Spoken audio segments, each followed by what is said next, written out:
ஆனா அவர் எல்லாவற்றையும் கேட்டு.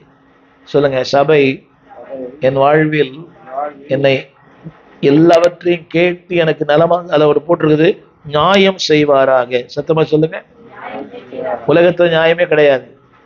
நியாயம் எங்கதான் கிடைக்கும்? ஆலயத்துலதான். ஆலயம் தான் உங்களை விசாரிக்கும் இடம். சொல்லுங்க, என்னை விசாரிக்கும் இடம். அவர் உங்களை விசாரிக்கிறானபடியினால் எல்லா கவலைகளையும் அவர் மேல் வைத்து விடுங்கள். அப்ப சபை என்னது? நிறைய பேர் நினைக்கிறாங்க, பாச விசாரிக்கல, பாஸ்டமா விசாரிக்கல, அவர் விசாரிக்கல, அவங்கள விசாரிக்கிறதே பெரிய பாடு. ஆனா சபையில யார் யார் விசாரிக்கிறது? ஆமென். அப்போ ஒரு நாள் நீங்க போகும்போது உங்களுக்கு தெரியாது, என்ன பாருங்க, காணப்படுகிற மனிதன் விசாரிப்பதை விட காணக்கூடாத தேவன் விசாரிக்கிறான். இப்படி சொன்னாலும் புரியும்.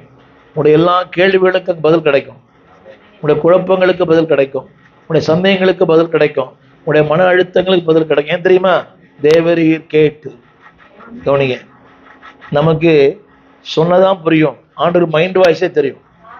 மனுஷனே தெரியுது மைண்ட் வாய்ஸ். 10:45 மணி ஆயிடுச்சுன்னா அவங்க மைண்ட் வாய்ஸ் எனக்கு தெரியுது.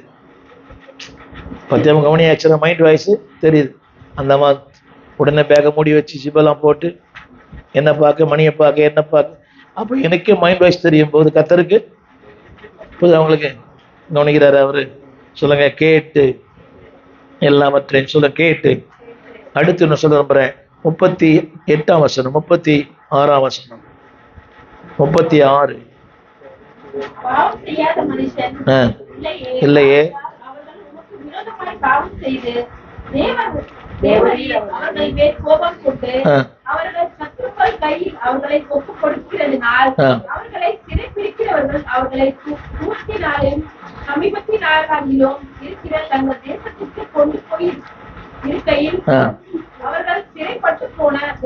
அதாவது இதை மட்டும் சொல்லுங்களேன். அது கடைசி வார்த்தை 37ல, உங்கள் எல்லா சிறையிருப்புகளையும் மாற்றுமிடம். சொல்லுங்க, சிறையிருப்புகள் மாறும். சத்தமா, எல்லா சிறையிருப்பு. இப்ப எல்லாருக்கும் ஏதோ ஒரு சிறையிருப்பு இருக்கும். அந்த அம்மா காவல்துறை இருந்தா கூட ஒரு சிறையிருப்பு இருக்கும். இப்போது அவங்களுக்கு சிறையிருப்பு இல்ல மக்கள் யாருமே பாருங்க, இந்த ஐயா கேளுங்க, ஏதோ ஒரு சிறையிருப்பு இருக்கும். எல்லாருக்கும் சிறையிருப்பு உண்டு. ஆனா ஆலயத்துக்கு வந்துட்டீங்கன்னா உங்களுடைய எல்லா சிறையிருப்பையும் கர்த்தர் மாத்துவார். எல்லா சிறையிருப்பு என்ன பாருங்க, மனதின் சிறையிருப்பு, சரீரத்தின் சிறையிருப்பு, குடும்பத்தின் சிறையிருப்பு, எல்லா சிறையிருப்பும் கர்த்தர் மாற்றுவார். மாற்றுவது மட்டுமல்ல, அதற்கு ஒரு நிவாரணத்தை கர்த்தர் பண்ணுவாராம். சொல்லுங்க, சிறையிருப்பை.